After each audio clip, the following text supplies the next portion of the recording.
Hi guys, my name is Nitish and you are welcome to my YouTube channel. इस video में भी हम लोग अपना डीप लर्निंग प्लेलिस्ट कंटिन्यू करेंगे।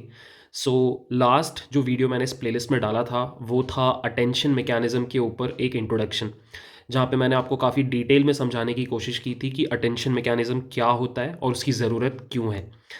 आज का जो वीडियो है वो उसी वीडियो का एक एक्सटेंशन है, जहाँ पर हम दो अलग टाइप्स ऑफ अटेंशन पढ़ने वाले हैं। सो ये दोनों बहुत ही फेमस टाइप्स ऑफ अटेंशन है। पहला है बांडनाउ अटेंशन और दूसरा है लुओंग अटेंशन। सो ये दोनों वेरिएशंस पढ़ना इसलिए ज़रूरी है बिकॉज आगे जब हम लोग ट्रांसफॉर्मर्स पढ़ेंगे तो वहाँ पर जो सेल्फ अटेंशन हम पढ़ने वाले हैं वो उसका इंस्पिरेशन इन्हीं दोनों टाइप्स ऑफ अटेंशन से आता है। तो उस सेंस में ये वीडियो इंपॉर्टेंट था। इनिशियली मेरा प्लान था इस वीडियो को स्किप करने का, बट जब मैं ट्रांसफॉर्मर्स के लिए वीडियो बना रहा था, मतलब I am still in the process of making that video, तो वहाँ पे आई रियलाइज्ड कि इट वुड बी बेटर अगर मैं आपको बांडनाउ और लुओंग अटेंशन पढ़ा दूँ। इससे क्या होगा, आगे जब मैं आपको ट्रांसफॉर्मर्स पढ़ाऊँगा तो आपको चीज़ें समझने में बहुत आसानी हो जाएगी। तो that's it for the introduction, let's start the video. तो गाइस, वीडियो को स्टार्ट करने के पहले I would like to give you a quick recap कि हम एग्जैक्टली कर क्या रहे थे।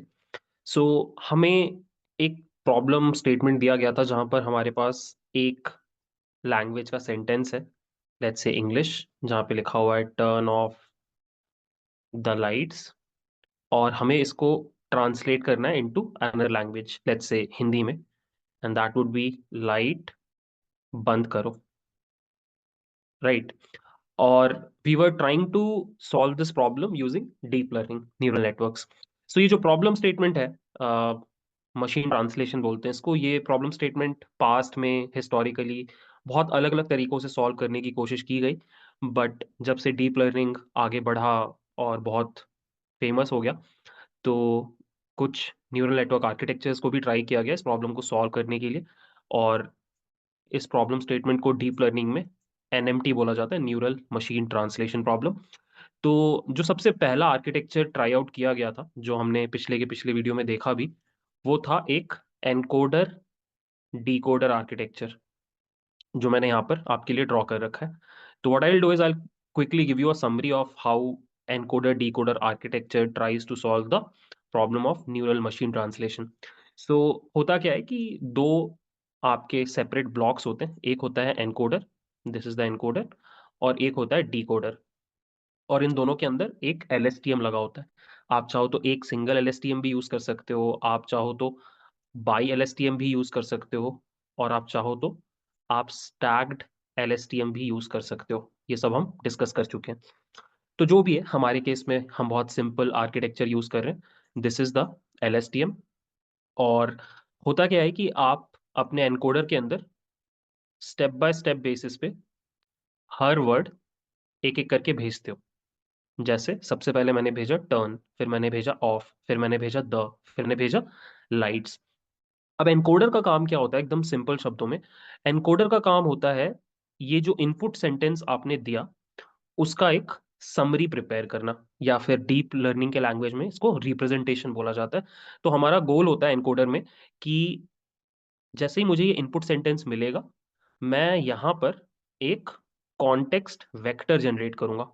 कॉन्टेक्स्ट वेक्टर है मतलब it is basically a set of numbers, it is a set of numbers which will be a representation of this English sentence, right? और फिर हम क्या करेंगे, हम इस कॉन्टेक्स्ट वेक्टर को पास कर देंगे डिकोडर में, ठीक है। अब डिकोडर का काम क्या है कि स्टेप बाय स्टेप बेसिस पे वो आउटपुट प्रिंट करने की कोशिश करेगा। सबसे पहले लाइट, उसके बाद बंद, उसके बाद करो, और उसके बाद एंड, ठीक है।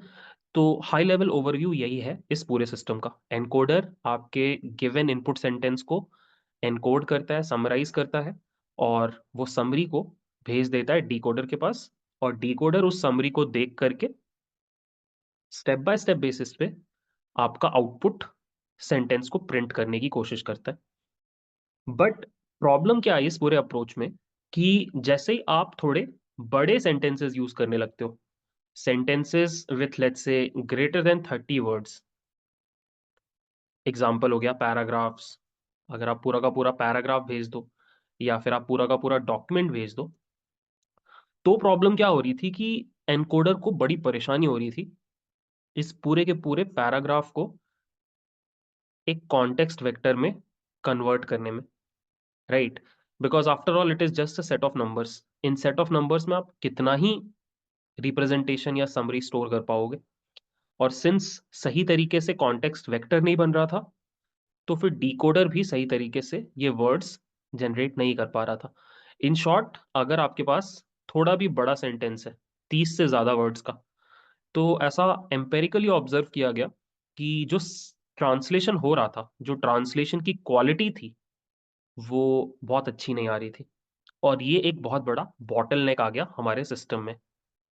और फिर इसी को एलिमिनेट करने के लिए एक नया आर्किटेक्चर आया, एक नया मैकेनिज्म आया, जिसको हम अटेंशन मैकेनिज्म बोलते हैं। और इसी अटेंशन अटेंशन मैकेनिज्म को हमने लास्ट वीडियो में काफी डिटेल में डिस्कस किया था। तो लेट्स क्विकली डिस्कस कि अटेंशन मैकेनिज्म क्या होता है। अब जो अटेंशन का कॉन्सेप्ट है ना, वो एक बहुत सिंपल सी बात बोलता है। अटेंशन के हिसाब से, अगर आप लेट्स से डिकोडर के किसी पर्टिकुलर टाइम स्टेप पे हो, मान लो आप डिकोडर के फर्स्ट टाइम स्टेप पे हो और आपको लाइट प्रिंट करना है, तो अटेंशन मैकेनिज्म बोलता है कि आपको लाइट प्रिंट करने के लिए ये पूरा का पूरा इंग्लिश सेंटेंस नहीं चाहिए। आपको या तो कोई स्पेसिफिक वर्ड्स चाहिए होंगे, या फिर सबसेट ऑफ वर्ड्स चाहिए होंगे। जैसे लाइट प्रिंट करने के लिए अगर आपको लाइट्स दे दिया जाए तो आप प्रिंट कर लोगे। सिमिलरली जब आप बंद पर हो, आपको बंद प्रिंट करना है, तो आपको फिर से पूरे सेंटेंस की जरूरत नहीं है। आपको सिर्फ मे बी टर्न और ऑफ दे दिया जाए, तो इनके हेल्प से आप ये ट्रांसलेशन कर सकते हो। तो अटेंशन मैकेनिज्म ने सीधे सीधे सबसे पहले इस कॉन्सेप्ट को तो डिच कर दिया कि आप यहाँ से कॉन्टेक्स्ट वेक्टर उठा करके यहाँ पर भेजो। ठीक है, अटेंशन मैकेनिज्म ने बोला कि आपको ये लास्ट जो आपका H4 है, इसको एज कॉन्टेक्स्ट वेक्टर बना के भेजने की जरूरत नहीं है। Instead what we can do is कि हम at every time step of the decoder हमारे पास H1 भी अवेलेबल रहेगा, H2 भी अवेलेबल रहेगा, H3 भी अवेलेबल रहेगा, और H4 भी अवेलेबल रहेगा। ठीक है, हम क्या कर सकते हैं कि dynamically at any time step of the decoder इनमें से किसी को भी सेलेक्ट करके यूज कर सकते हैं। जैसे अगर मुझे लाइट प्रिंट करने का रिक्वायरमेंट है, तो मैं ऑटोमेटिकली H1 को सेलेक्ट सॉरी H4 को सेलेक्ट कर लूंगा। अगर मुझे बंद प्रिंट करने का रिक्वायरमेंट है, तो मैं डायनेमिकली H1 और H2 को सेलेक्ट कर लूंगा। सो बेसिक फंडा ये होता है कि अटेंशन मैकेनिज्म में आप यहां से कॉन्टेक्स्ट वेक्टर नहीं भेजते हो। इंस्टेड आप क्या करते हो कि आप डिकोडर के हर टाइम स्टेप पे, डिकोडर के हर टाइम स्टेप पे कॉन्टेक्स्ट वेक्टर को भेजते हो। इसको बोला जाता है C1, इसको बोला जाता है C2, इसको बोला जाता है C3, इसको बोला जाता है C4। और ये सब के सब कॉन्टेक्स्ट वेक्टर है। ठीक है, और क्वेश्चन अब ये है कि ये कॉन्टेक्स्ट वेक्टर जो है C1, C2, C3 और C4, ये बनेगा कैसे? कैसे हम मेक श्योर कर सकते हैं कि अगर मुझे बंद प्रिंट करना है, तो मुझे H1 और H2 का आउटपुट मिल जाए, अगर मुझे लाइट प्रिंट करना है तो मुझे H4 का आउटपुट मिल जाए? So the answer is very simple. What you do is you use something called a weighted sum। ठीक है, सो अगर हम थोड़ी देर के लिए मान लें कि हम डिकोडर के टाइम स्टेप्स को I से डिनोट कर रहे हैं और एनकोडर के टाइम स्टेप्स को J से डिनोट कर रहे हैं, तो अगर हमको कोई भी पर्टिकुलर CI चाहिए, मतलब C1 चाहिए या C2 चाहिए या C3 या C4 चाहिए,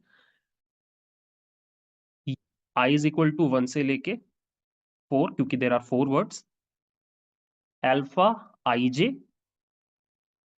HI, I am sorry HJ होगा इस फॉर्मूला से। ठीक है, सो मान लो मुझे C1 चाहिए, तो मुझे C1 कैसे मिलेगा? C1 मुझे मिलेगा with the help of this formula, alpha 11 H1, alpha 12 H2, plus alpha 13 H3, plus alpha 14 H4। Basically what we are doing is हम इन सारे एचएस को निकाल रहे हैं और इनके ऊपर वेटेड सम लगा रहे हैं, और वो वेटेड सम ही हमारा C1 है। ठीक है, और यहाँ पे जो वेट्स हैं वही हमारे अल्फाज है, अल्फा 1 1, अल्फा 1 2, अल्फा 1 3, अल्फा 1 4। ठीक है। फिर अगर हम सेकंड स्टेप में जाते हैं, मतलब हमें बंद प्रिंट करना है, तो उसके लिए हमें C2 चाहिए। C2 कैसे निकलेगा? C2 निकलेगा using 21H1, 22H2, 23H3, 24H4। Basically हम क्या कर रहे हैं, फिर से हम इन चारों को बाहर निकाल रहे हैं, इनका वेटेड सम कर रहे हैं, और वही हमारा C2 है। और यहाँ पे फिर से हमारे अलग वेट्स हो गए, 21, 22, 23, 24। सो टोटल कितने अल्फाज होंगे? जितने आपके इनपुट सेंटेंस में वर्ड्स हैं मल्टीप्लाइड बाय जितने आपके आउटपुट सेंटेंस में वर्ड्स हैं, उतने आपको अल्फाज कैलकुलेट करने हैं। राइट? तो दिस इज द मेन फंडा, the main fundamental difference between the above architecture versus attention mechanism is कि यहां पर आप पूरा प्रोसेसिंग करने के बाद लास्ट में एक कॉन्टेक्स्ट वेक्टर नहीं भेजते हो डिकोडर के पास। इंस्टेड आप क्या बोलते हो कि H1, H2, H3, H4, ये जो आपके इंटरमीडिएट हिडन स्टेट्स हैं एनकोडर के, ये सब के सब हमेशा अवेलेबल रहेंगे at any time step of the decoder. और डिकोडर के पास ये कैपेबिलिटी है कि वो डायनामिकली ये फिगर आउट कर सकता है कि इनमें से कौन सा हिडन स्टेट उसके लिए यूजफुल है to print out the current word.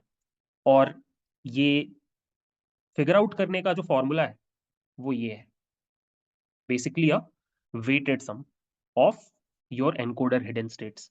और जो वेट्स होते हैं उनको हम अल्फाज बोलते हैं, इनको लिटरेचर में अलाइनमेंट स्कोर बोला जाता है।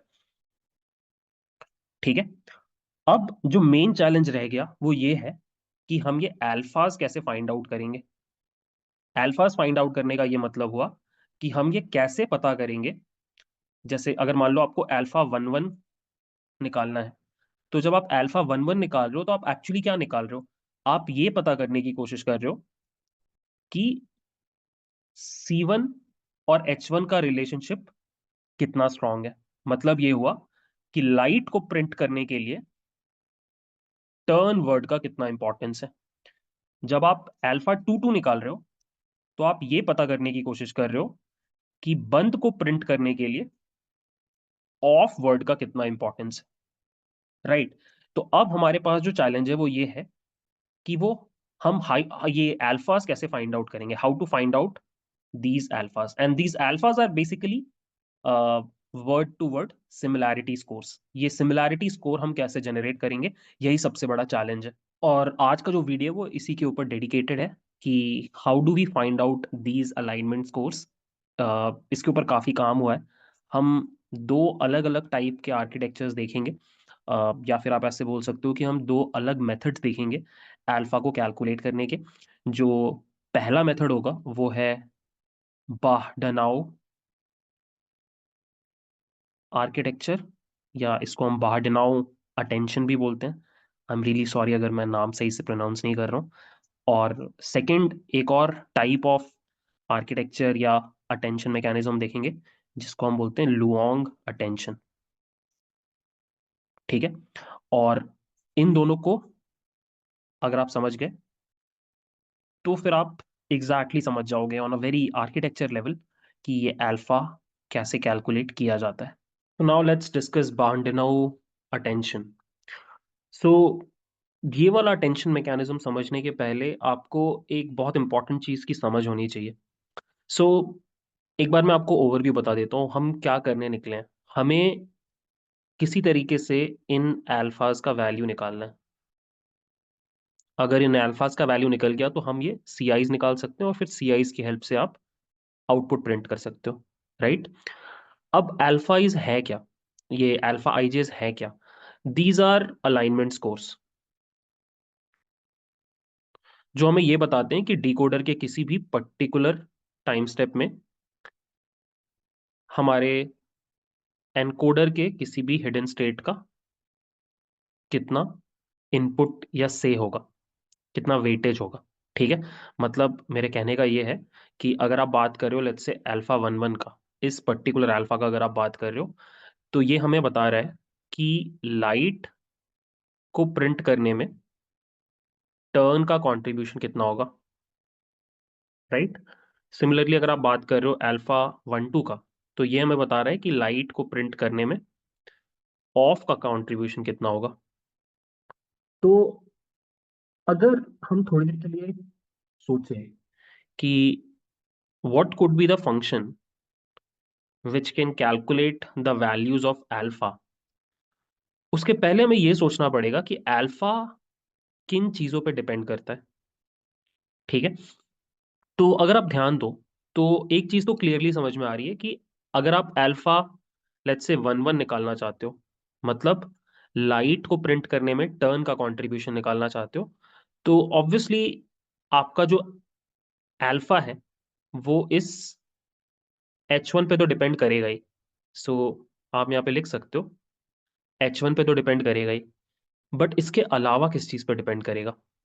The answer is decoder previous hidden state. मतलब यहाँ पे जो आपके हिडन स्टेट्स हैं S0, S1, S2, S3, S4, इस पे भी डिपेंड करेगा, राइट। इसका मतलब ये हुआ कि आपका अल्फा 1 1 कैलकुलेट करने के लिए आपको H1 की भी जरूरत पड़ेगी और S0 की भी जरूरत पड़ेगी। अब लेट्स से आप सेकेंड टाइम स्टेप पे हो और आप अल्फा 2 1 निकालना चाहते हो, ठीक है। यहाँ पे I का वैल्यू 2 है, J का वैल्यू 1 है। आप बेसिकली बंद को प्रिंट करने के लिए टर्न का कंट्रीब्यूशन निकालना चाहते हो, तो ये किन चीजों पे डिपेंड करेगा? ये फिर से दो चीजों पे डिपेंड करेगा। ये डिपेंड करेगा आपके H1 पे, ऑब्वियसली बिकॉज आप टर्न का कंट्रीब्यूशन निकालना चाहते हो, और इसके साथ साथ ये डिपेंड करेगा S1 पे भी। S1 क्या है? आपका प्रीवियस डिकोडर हिडन स्टेट। अब आप सोच रहे होगे कि भाई S1 पे क्यों डिपेंड कर रहा है या S0 पे क्यों डिपेंड कर रहा है, डिकोडर के प्रीवियस हिडन स्टेट पे क्यों डिपेंड कर रहा है? तो मैं बस आपको समझाने की कोशिश करता हूँ।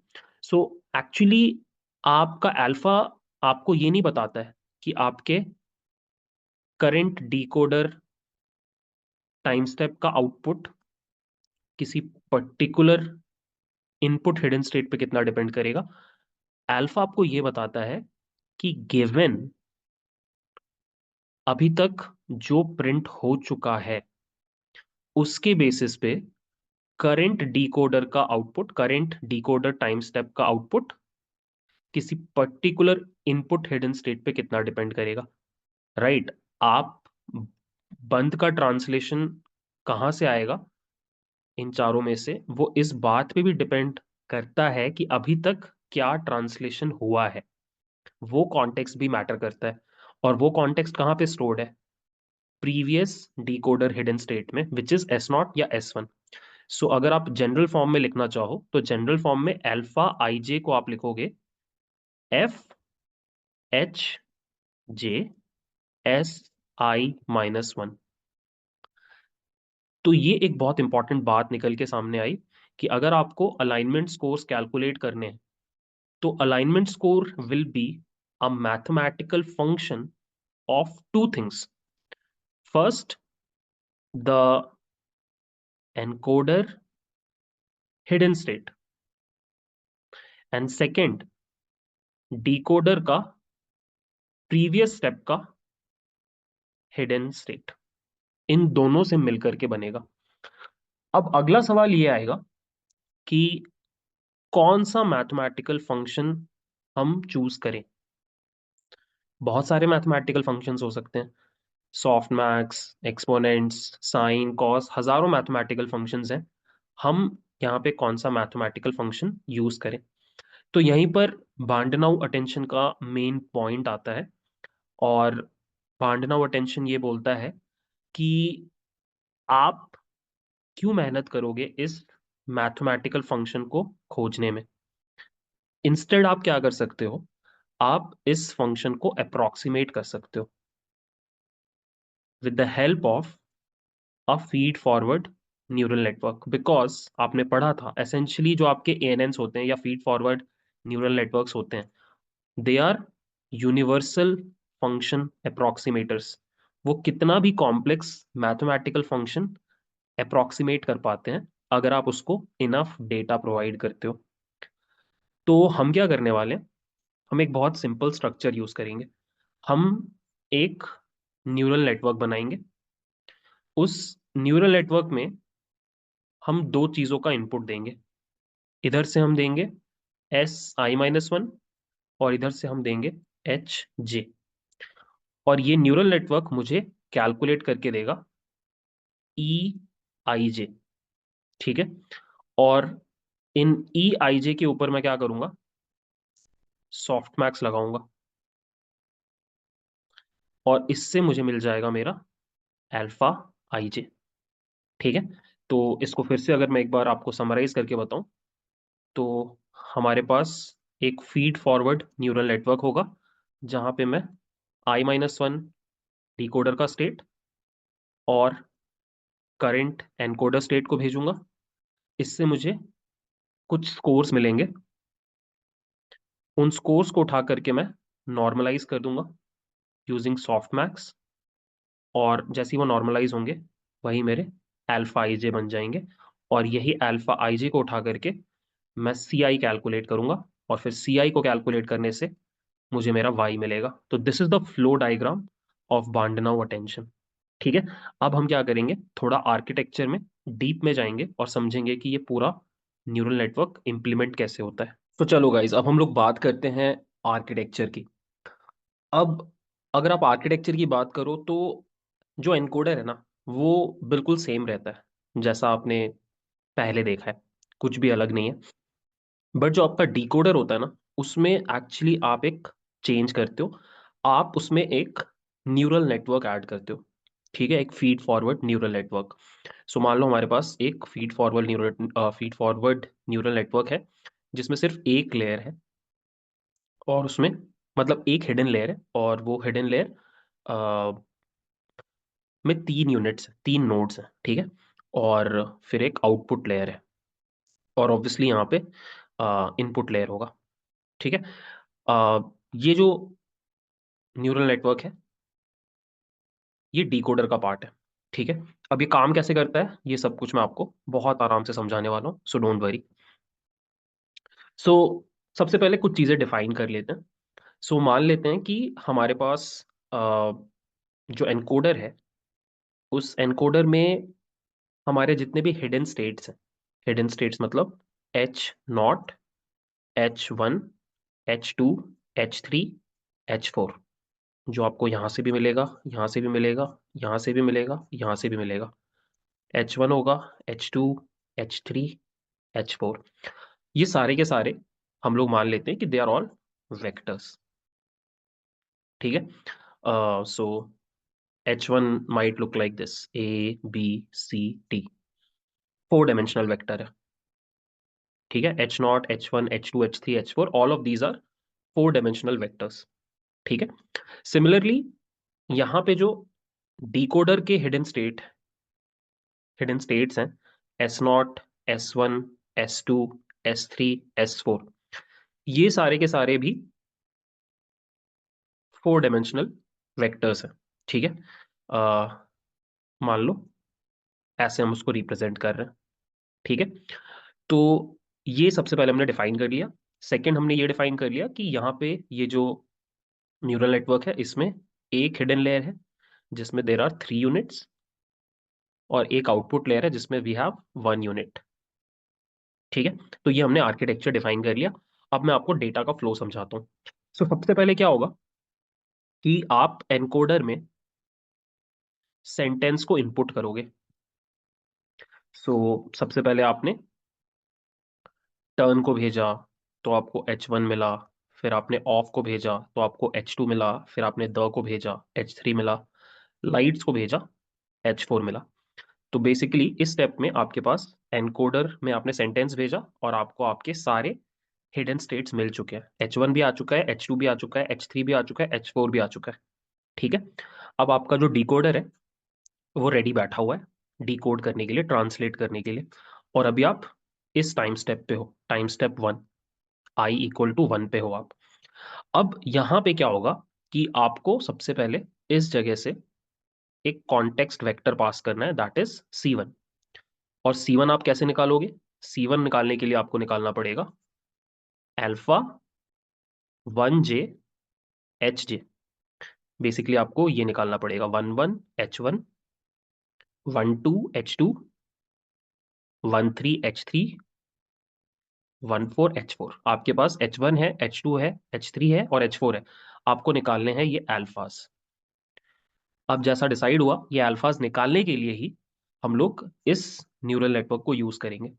ठीक है, तो होगा क्या, जैसा कि मैंने आपको बताया था कि अल्फा दो चीजों पर डिपेंड करेगा।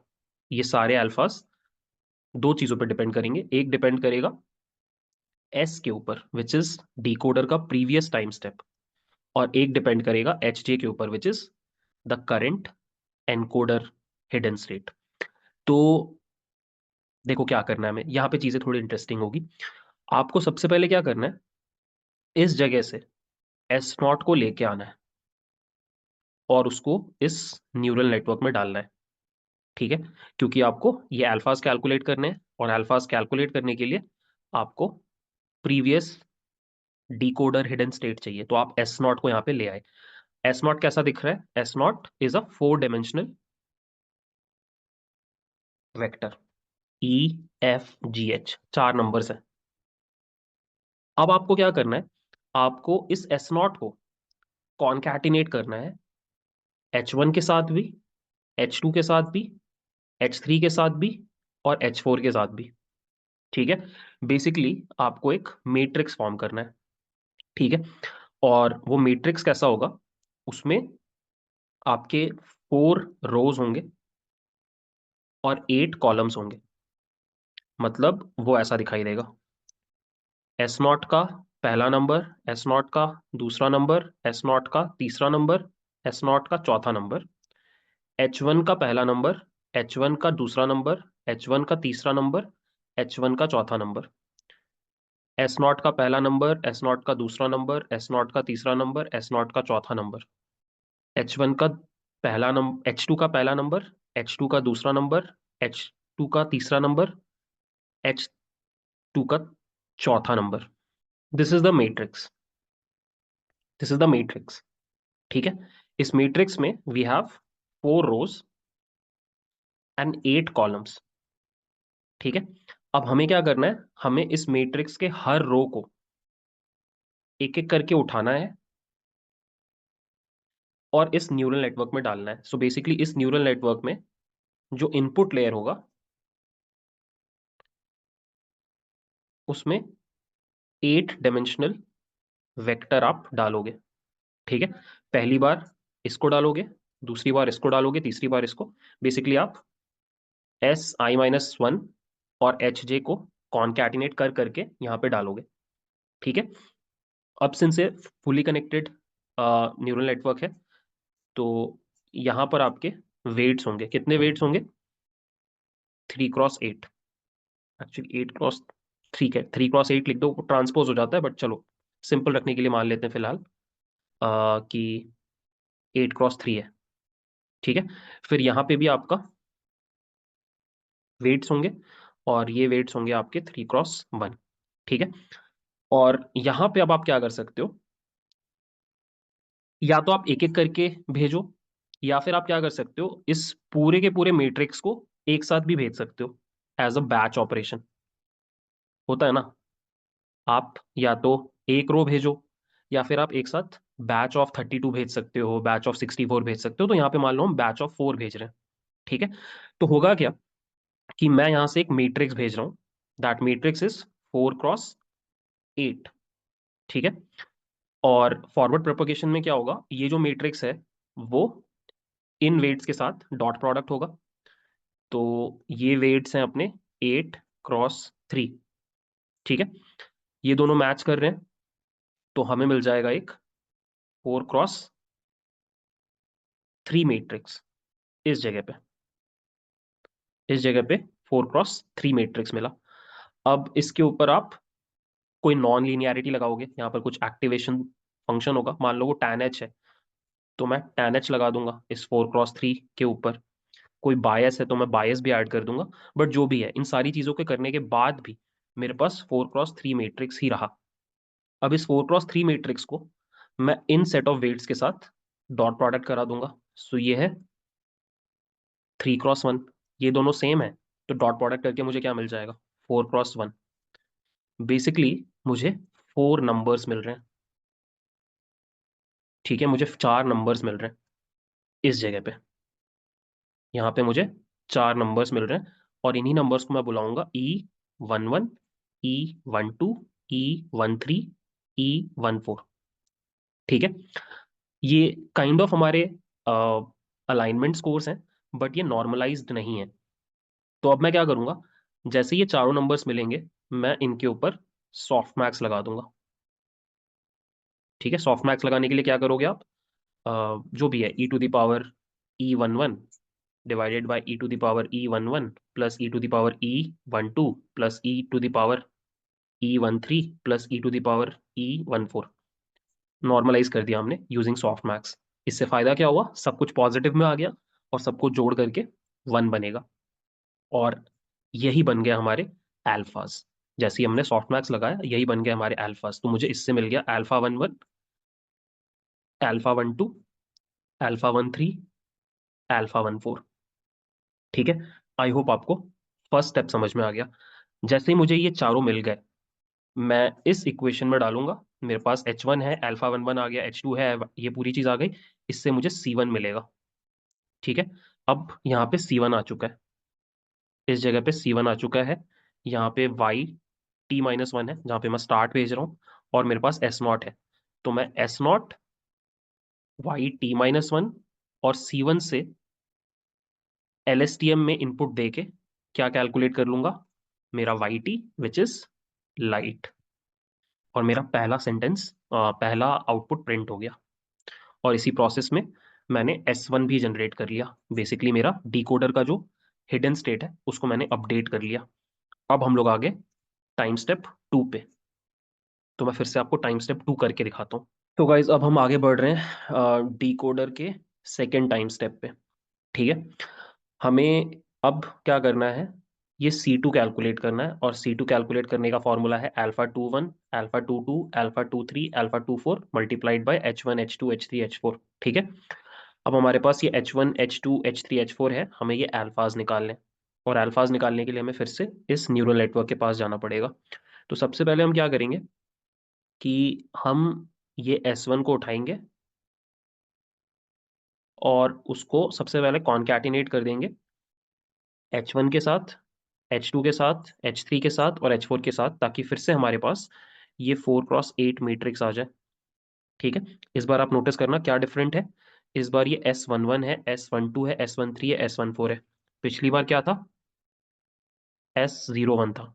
ठीक है, वहां पर S0 का स्टेट था, यहाँ पे S1 का स्टेट है।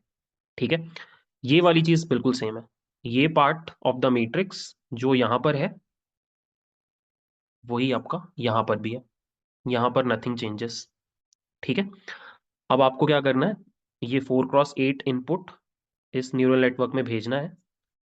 इन वेट्स के साथ डॉट प्रोडक्ट होगा, आपको मिलेगा 4x3 मैट्रिक्स, जो 3x1 के साथ डॉट प्रोडक्ट होगा, आपको मिलेगा 4x1।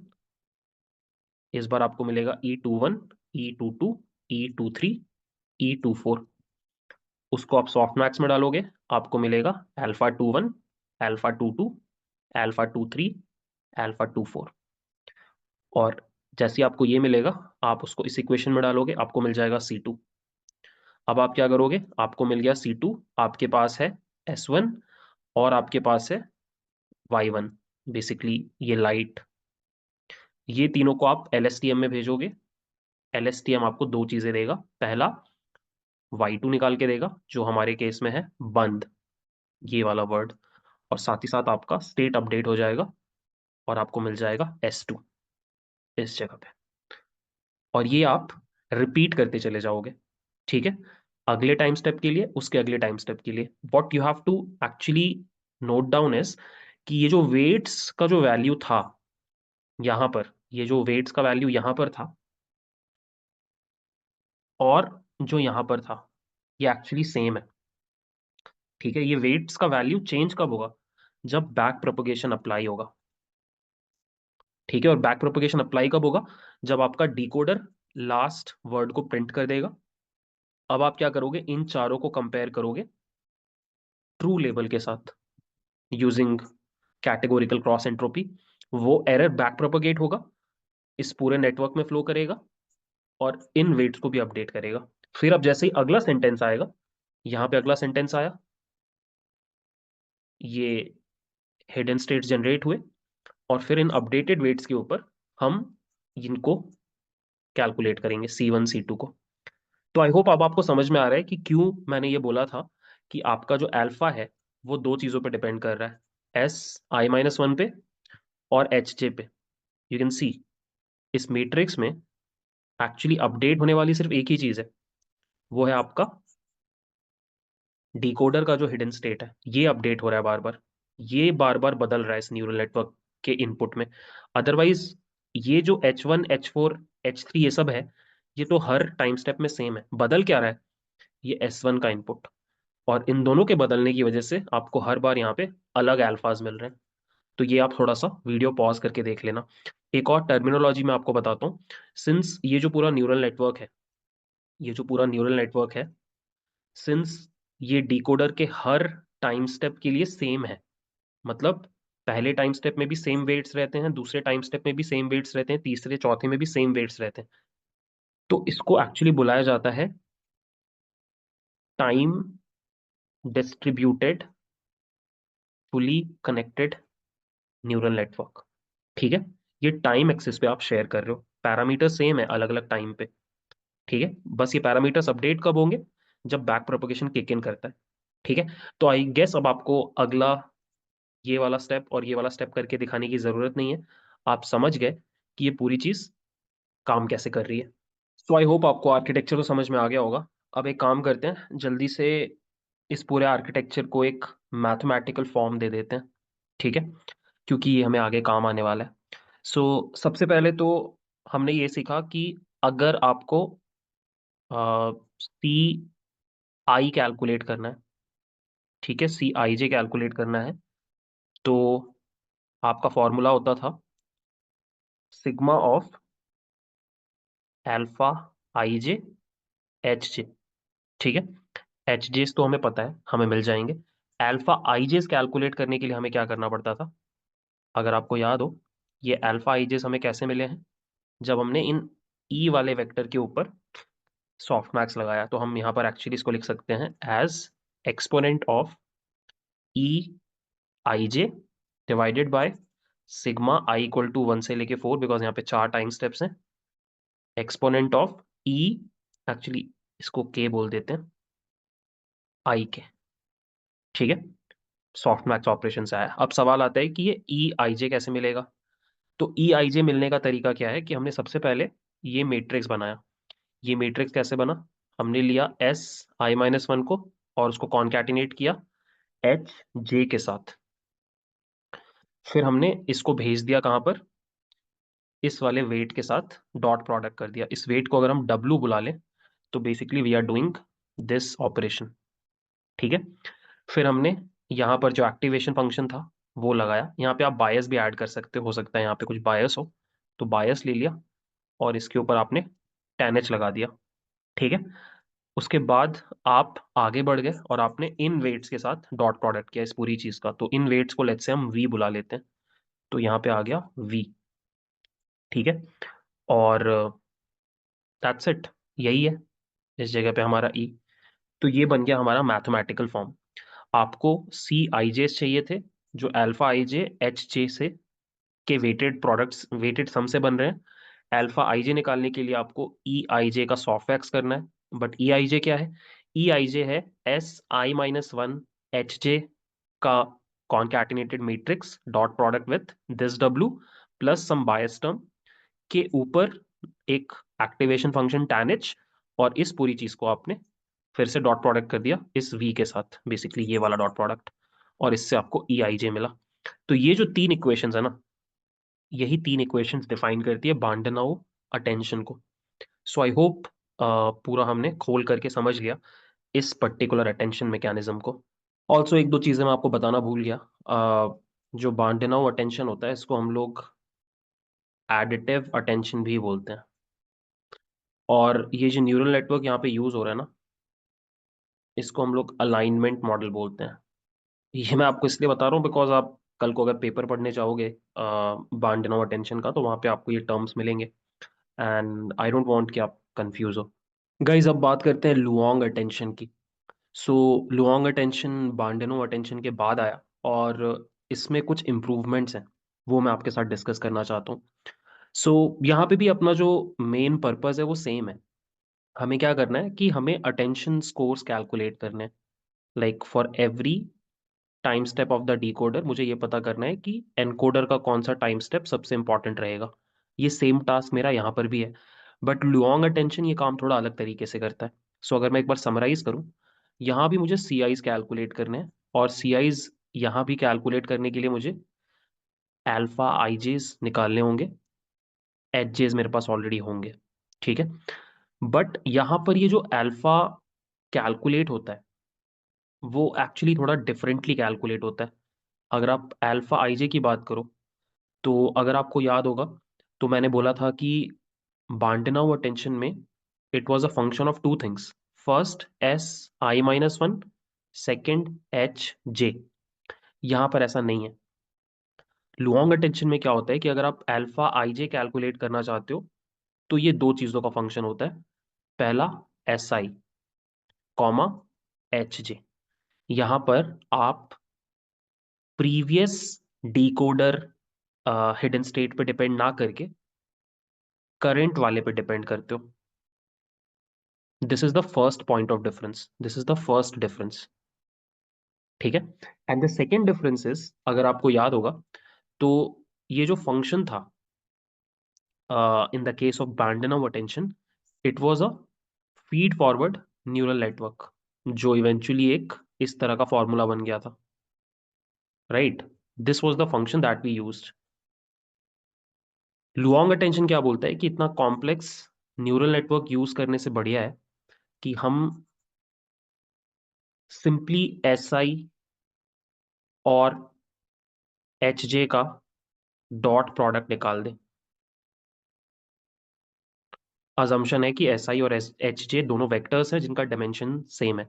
सो मान लो एस आई है ए बी सी डी, और एच जे है ई एफ जी एच। तो आप बेसिकली क्या करोगे, आप ये अलाइनमेंट स्कोर कैलकुलेट करने के लिए ज़्यादा दिमाग नहीं लगाओगे, आप बस ये डॉट प्रोडक्ट निकाल दोगे। Basically A E plus B F plus C G plus D H, ये पूरी चीज़ एक स्केलर होगी, और यही आपका अटेंशन वैल्यू है, यही आपका ई आई जे है। और फिर जैसे ही आपको ई आई जे मिल गया, आप इसके ऊपर सॉफ्ट मैक्स लगा दो, और आपको मिल जाएगा आपका अल्फा आई जे। सो बेसिक जो आइडिया है वो ये है लुओंग अटेंशन का, कि ये न्यूरल नेटवर्क ऐड करने से क्या हो रहा है, अननेसेसरीली और पैरामीटर्स ऐड हो रहे हैं, जिसकी वजह से जो ट्रेनिंग प्रोसेस है, स्पेशली अगर आपके पास जो इनपुट डेटा है उसमें बड़े बड़े सेंटेंसेस हैं, तो स्लो हो जाएगा। तो why not instead use a simpler function to calculate similarity, and what better than similarity, what better than dot product. Because dot product का फंडा क्या होता है, अगर दो वेक्टर्स बहुत सिमिलर हैं तो उनका डॉट प्रोडक्ट ज्यादा होगा। दो वेक्टर्स अगर एकदम डिसिमिलर हैं तो उनका डॉट प्रोडक्ट बहुत कम होगा, राइट। तो यहाँ पर बेसिक फंडा ये नहीं है कि आप इस फंक्शन को कितना अच्छे से अप्रोक्सीमेट करते हो। यहाँ पे मेन फंडा ये है कि आपको ये पता करना है कि इनकोडर के कौन से हिडन स्टेट्स ज्यादा यूजफुल है। तो वो काम आपको डॉट प्रोडक्ट भी करके दे रहा है। तो दैट इज वाई दो इंप्रूवमेंट्स यहाँ पर आपको दिखाई देंगे। फर्स्ट, आप current decoder hidden state use कर रहे हो। इसका लॉजिक मैंने आपको अभी तक नहीं बताया कि हम प्रीवियस वाला यूज ना करके करंट वाला क्यों यूज कर रहे हैं। चलो इसका भी मैं आपको लॉजिक बता देता हूँ। इसका लॉजिक ये है कि अगर आप करंट वाला यूज करोगे तो आपके पास ज्यादा अपडेटेड इंफॉर्मेशन होगा in comparison to let's say आप प्रीवियस वाला अगर यूज कर रहे हो तो आप ज्यादा डायनामिकली अपने आउटपुट को एडजस्ट कर सकते हो। एंड हेंस ये प्रूव किया गया, एक्सपेरिमेंटली ये प्रूव हुआ कि लुओंग अटेंशन जो था उसके रिजल्ट्स बेटर आ रहे थे बैंडनू अटेंशन से। तो दो पॉइंट ऑफ डिफरेंसेस हैं। फर्स्ट, सबसे रीसेंट वाला डिकोडर हिडन स्टेट यूज करने से जो परफॉर्मेंस था वो इम्प्रूव किया, और rather than using a neural network to calculate the alignment scores, dot product use करने से ये फास्ट भी हो गया। तो ये दो इंप्रूवमेंट्स थे लुओंग में। ठीक है, तो अब मैं आपको एग्जैक्ट आर्किटेक्चर ड्रॉ करके दिखाता हूँ। So let's discuss the architecture of Luong attention. तो फिर से सेम रहेगा सब कुछ, एनकोडर तो बिल्कुल सेम ही रहता है। तो हम पहले यहाँ पर स्टेप बाय स्टेप फैशन में हमारा इनपुट सेंटेंस प्रोवाइड करेंगे, और उसकी वजह से हमारे पास एनकोडर के हिडन स्टेट्स आ जाएंगे, H1, H2, H3, H4। I guess this is not visible. यहाँ पे आ जाएगा आपका H1, H2, H3 and H4। ठीक है, एनकोडर का काम खत्म हो गया। अब हम यहाँ पे आएंगे, और यहाँ पे हमारा डिकोडर अपना काम करना स्टार्ट करेगा। सबसे पहले हम लोग स्टार्ट करेंगे S0 से, जो या तो H4 हो सकता है या फिर रैंडम इनिशियलाइजेशन हो सकता है, इट्स अ वेक्टर। अब क्या होगा कि ये S0 और इस इनपुट के बेसिस पे ये जो LSTM है ये कैलकुलेट करेगा S1। ठीक है, पहले ही कर लेगा, और यही S1 आपको यहाँ पे भी मिलेगा, इस जगह पे भी। ठीक है, अब आप क्या करोगे, आप इस S1 को लोगे और यहाँ लाओगे।